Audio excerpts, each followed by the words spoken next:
संजय राऊत उलट्या पायाचा बांडगुळ आहे। स्वतःच्या प्रसिद्धीसाठी मीडियामध्ये येण्यासाठी दररोज काही ना काही करत राहायचं, याच्या पलीकडे संजय राऊतला दुसरा उद्योग नाही। नरकातला स्वर्ग हे पुस्तक लिहिताना संजय राऊत यांनी 14 वर्षे पत्राचाळीतील गोरगरीब मराठी रहिवाशांना नरकात ठेवण्याचं काम केलं। यावर संजय राऊताने पुस्तक लिहिलं असतं तर बरं झालं असतं, अशा शब्दात भाजपाचे नेते प्रसाद लाड यांनी संजय राऊतांवर जोरदार टीका शिर्डीत केली आहे। भाजप नेते प्रसाद लाड यांनी आज सपत्नीक शिर्डीत येऊन साईबाबांच्या समाधीचे दर्शन घेतले। साईबाबांच्या दर्शनानंतर माध्यमांशी बोलताना लाड यांनी संजय राऊतांचा चांगलाच समाचार घेतला। बाळासाहेब ठाकरे, शरद पवार आणि पंतप्रधान नरेंद्र मोदी यांचे संबंध काय होते याची पोचपावती शरद पवार यांच्या घरात भांडे घासणाऱ्या संजय राऊतांना देण्याची गरज नाही। नरेंद्र मोदींच्या पायाची धूळ चाटण्याची लायकी देखील संजय राऊतांची नाही। त्यामुळे संजय राऊतने फालतू बडबड बंद करून बांडगुळासारखे उलट्या पायाने चालणं थांबवावं, असेही यावेळी लाड म्हणाले। त्यांच्या पुस्तकात त्यांनी दावा केला आहे की मोदी शहा यांना बाळासाहेब ठाकरेंनी आणि शरद पवारांनी चाकुरीबाहेर जाऊन मला वाटतं की संजय राऊत हा उलटा पायाचा भांडगुळ आहे।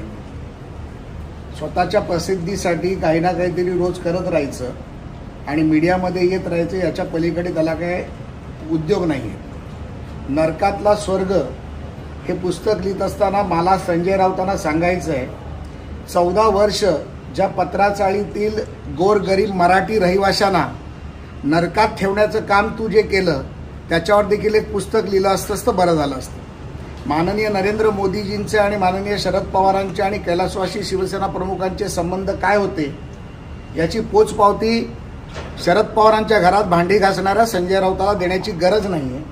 नरेंद्र मोदींच्या पायाची धूळ चाटण्याची देखील संजय राऊतांची लायकी नाही आहे। त्यामुळे संजय राऊतांनी फालतू बडबड बंद करून बांडगुळासारखं उलटा पायाने चालणं बंद करावं।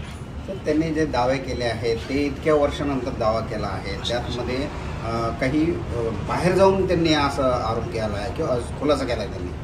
नाही, मला असं वाटतं की माननीय पंतप्रधान नरेंद्र मोदींनी कैक वेळा, शरद पवार हे माझे राजकीय गुरु आहेत, पवार साहेबांचा सन्मान केला, बारामतीत जाऊन सन्मान केला, कैलासवासी शिवसेना प्रमुखांचे जेव्हा ते हयातीत होते तेव्हा त्यांचा आशीर्वाद घेतलेला आहे। त्यामुळे माननीय शरद पवारांबद्दलचा आदर आणि कैलासवासी शिवसेना प्रमुखांबद्दलचं प्रेम आणि स्नेह हा वेळोवेळी माननीय मोदीजींनी आणि अमितभाई शहानी दाखवलेला आहे।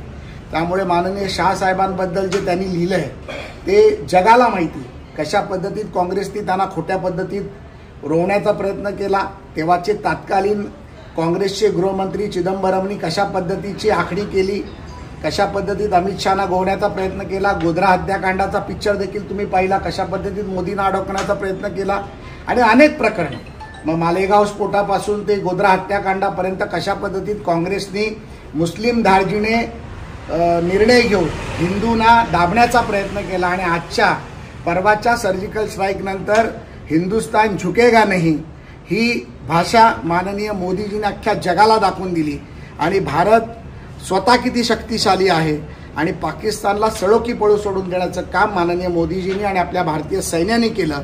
त्या सैन्यांचा देखील मला अतिशय स्वाभिमान आहे आणि मी त्याचं अभिनंदन करतो। चिदंबरमचं